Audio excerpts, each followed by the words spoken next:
Welcome to my listeners. आज की ये स्टोरी मुझे इंडिया से नसरीन ने भेजी है। नसरीन कहती है कि ये थोड़ी सी मोटिवेशनल स्टोरी है। हॉरर तो थोड़ा ही फैक्टर है हॉरर का, लेकिन ये है कि ये बहुत एडवाइसिंग स्टोरी है, तो इसे भी प्लीज़ आप अपने चैनल पे ज़रूर आप बताइएगा कि ये बहुत ही अच्छी स्टोरी है। तो चलें आज नसरीन की कहानी और मेरी ज़ुबानी। नसरीन कहती हैं कि शादी के बाद जब मैं ससुराल गई, जहाँ मैं सबसे छोटी बहू थी, मुझसे बड़ी दो जेठानियाँ भी थीं। पहले कुछ हफ्ते तो सब नॉर्मल ही था, पर एक दिन जब मैं रात को वॉशरूम जाने के लिए उठी तो मैंने देखा कि किसी बच्चे का साया वॉशरूम के पास था। मैं अचानक चौंक गई। फिर मैंने सोचा कि शायद ये मेरा वहम होगा क्योंकि मैं नींद में हूँ। नेक्स्ट मॉर्निंग मैं ये बात भूल भी गई और अपने कामों में लग गई।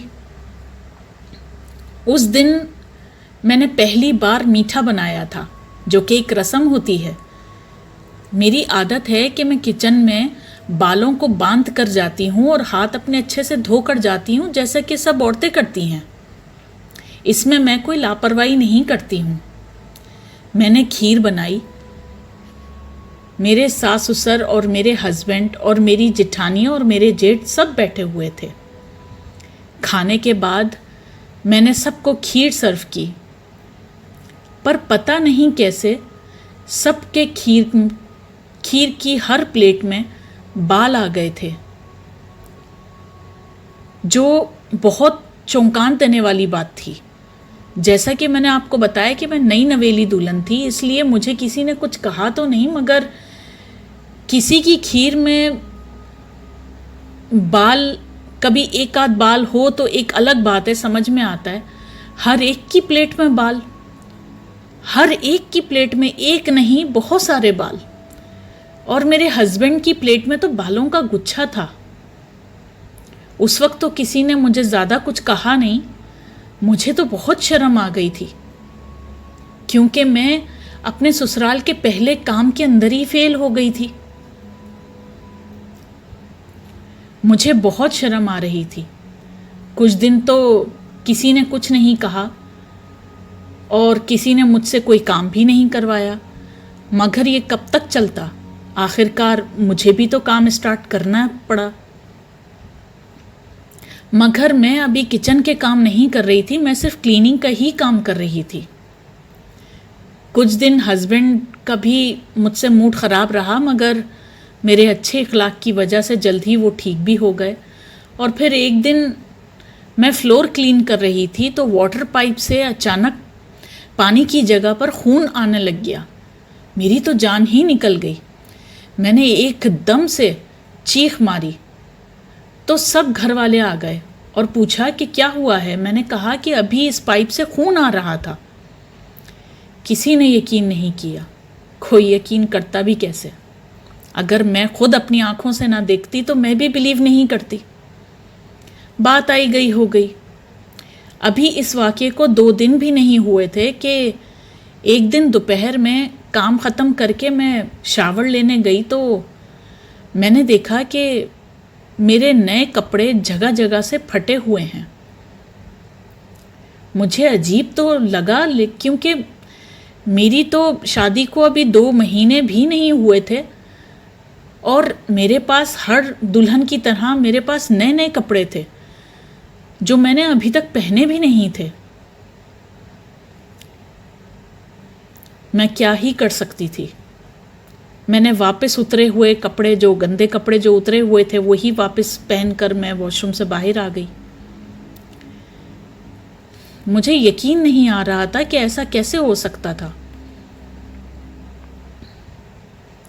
मैंने सोचा कि कोई बात नहीं, मैं ये बात किसी को नहीं बताऊंगी, क्योंकि जो कुछ ससुराल में मेरे साथ हो रहा था उसकी वजह से मेरी इमेज बहुत ख़राब हो चुकी थी और मैं मज़ीद ख़राब नहीं करना चाहती थी। मैंने सोचा कि मैं कोई और ड्रेस पहन लेती हूँ।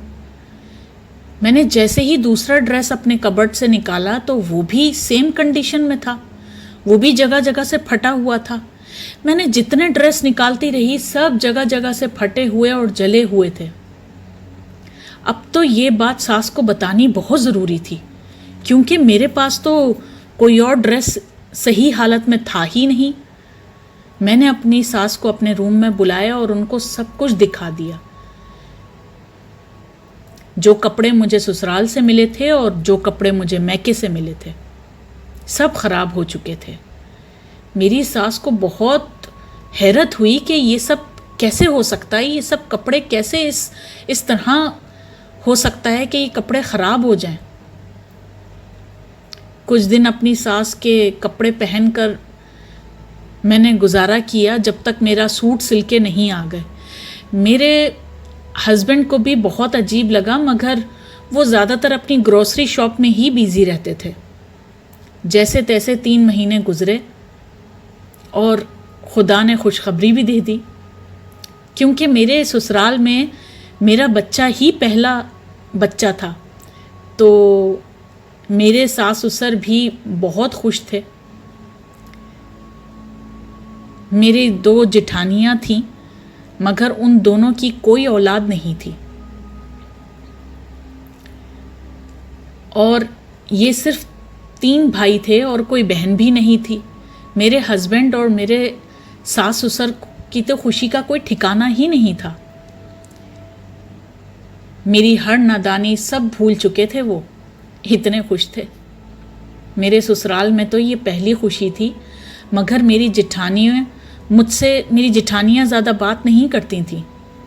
स्पेशली मेरी गुड न्यूज़ के बाद तो बिल्कुल ही बात करना छोड़ दिया था। मैं भी इस चीज़ को अंडरस्टैंड करती थी कि शायद उनको दुख होता हो कि मुझे मेरी सास ने इतनी ज़्यादा खुश रखने की कोशिश करी है, क्योंकि मैंने उनको इतनी बड़ी खुशी दी है और उनकी कोई औलाद नहीं है। तो मैं भी इस बात को अंडरस्टैंड करती थी। मेरी सास ने कहा कि तुम अब बिल्कुल बेड रेस्ट पे चली जाओ, तुम्हें कोई काम करने की ज़रूरत नहीं है। मेरी सास मेरा बहुत ख्याल रखती थी, मगर फिर भी एक बच्चे का साया जो मुझे अक्सर फील होता था।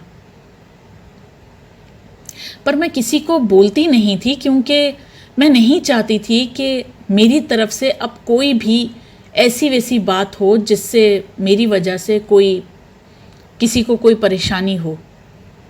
एक दिन मैं रेस्ट कर रही थी तो मैंने देखा कि एक बच्चा मेरे पास आया जो कि तकरीबन 2 साल का था, और वो मुझसे बोला कि मम्मा, मुझे आपसे कोई छीन रहा है।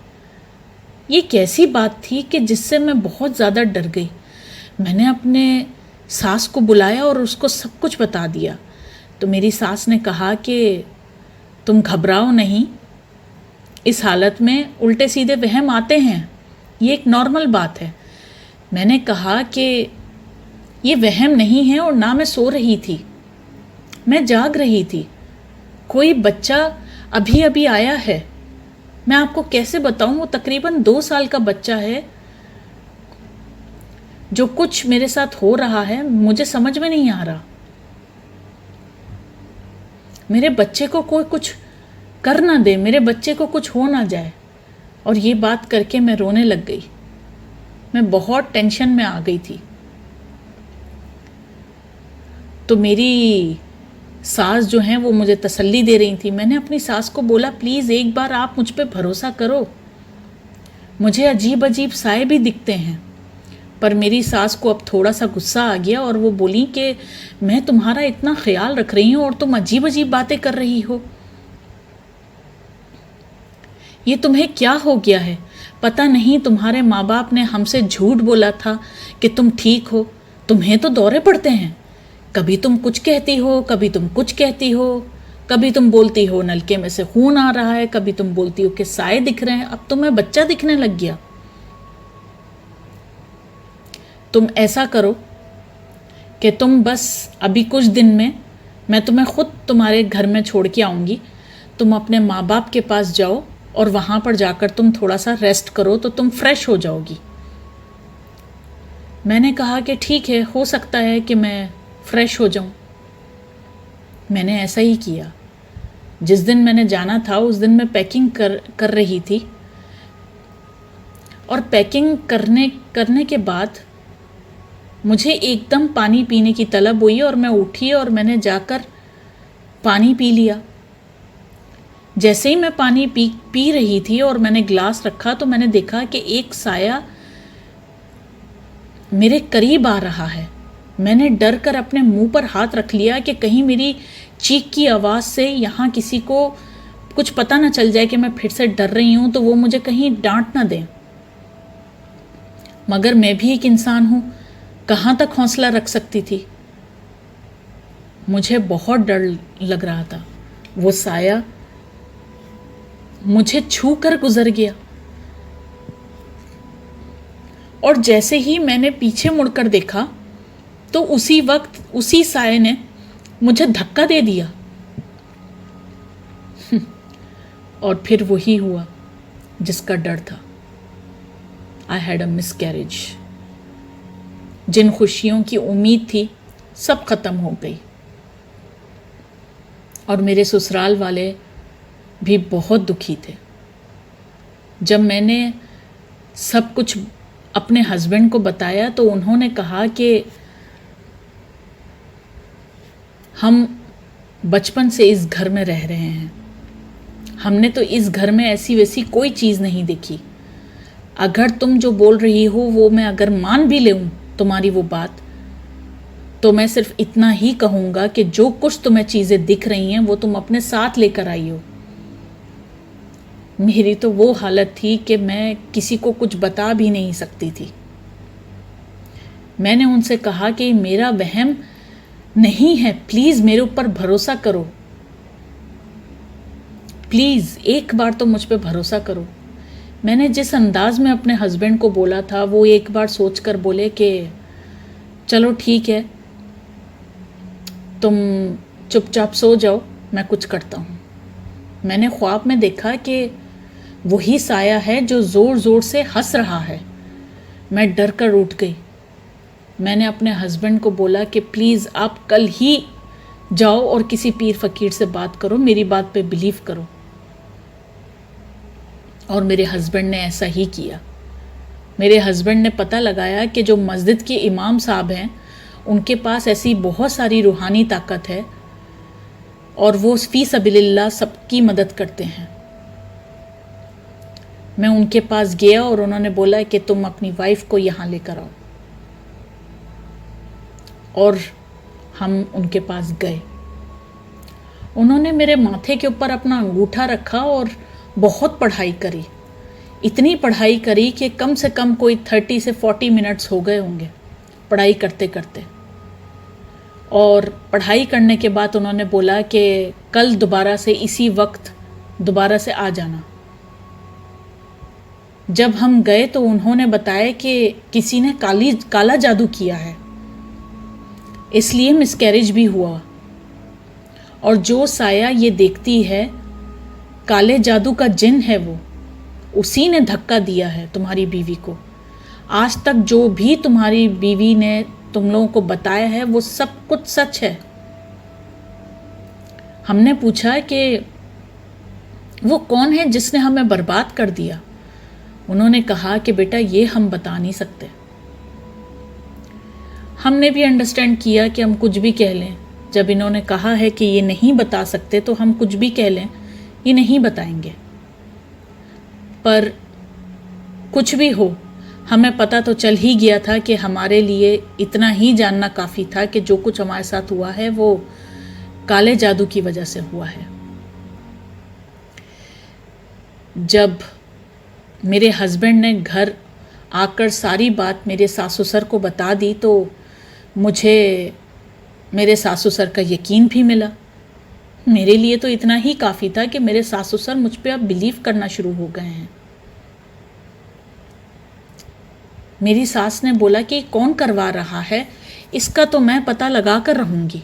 इतनी बड़ी खुशी जो घर में आ रही थी वो आते आते रह गई। सास मेरी जो बहुत समझदार थी, उन्होंने कहा कि मैंने सोचा था कि जो भी पहला मेरा पोता या पोती होगा, क्योंकि काफ़ी सालों से हमने ये खुशियाँ नहीं देखी थी, तो मैंने तो सोचा था कि जो भी पोता और पोती होगा उसके नाम में ये घर कर दूंगी। और ये खुशी अल्लाह ताला ने तुम्हारी झोली में ही डाली थी। इस हिसाब से तो मेरी जेठानियों के ऊपर शक करना बनता था, क्योंकि उनकी कोई औलाद ही नहीं थी। तो मेरी सास ने कहा कि मैं ही कुछ पता लगाऊंगी।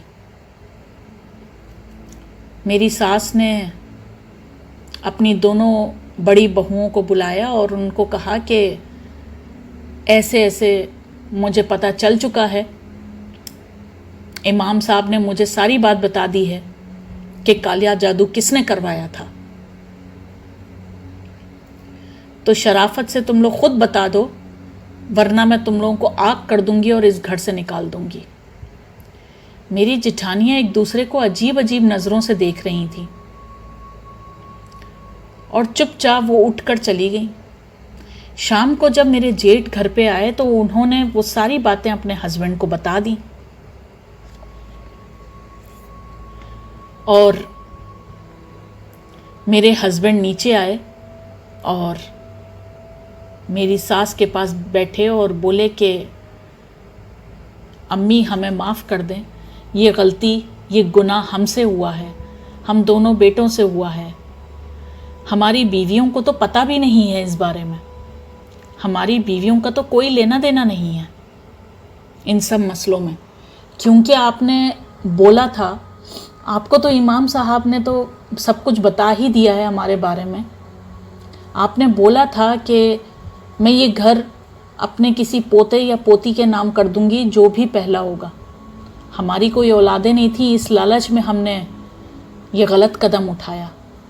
मेरी जेठानियों ने बोला कि माना कि हम बहुत दुखी हैं, हमारी कोई औलादें नहीं हैं, और जब हमें इसकी औलाद का पता चला तो हमें बहुत दुख हुआ, मगर हमने ऐसी गिरी हुई हरकत नहीं करी, क्योंकि हम भी एक औरतें हैं, हम जानते हैं कि बच्चे का दुख क्या होता है। अब तो दूध का दूध पानी का पानी हो। लालच इंसान से क्या ही करवा सकता है, इंसान को कितना गिरा सकता है लालच। पर मेरे अल्लाह माफ़ करने वाले लोगों को पसंद करते हैं, इसलिए मैंने उनको माफ़ कर दिया। नसरीन कहती हैं कि जो नुकसान मेरा होना था वो तो हो चुका था, उसकी तो भरपाई कोई नहीं कर सकता था, मगर मैंने उनको माफ़ कर दिया। नसरीन कहती हैं कि मेरे लिए इतना ही काफ़ी था कि मेरे सारे ससुराल वाले मुझसे अब खुश थे। अल्लाह ने मुझे दो दो खुशियाँ दिखाईं। आज मेरे 2 बच्चे हैं और वो दोनों बच्चे मेरे पूरे घर का आँख का तारा हैं। हम तो नसरीन जी आपके लिए दुआ करते हैं कि आपको और आपके दोनों बच्चों को अल्लाह ताला हमेशा सलामत रखे। आमीन।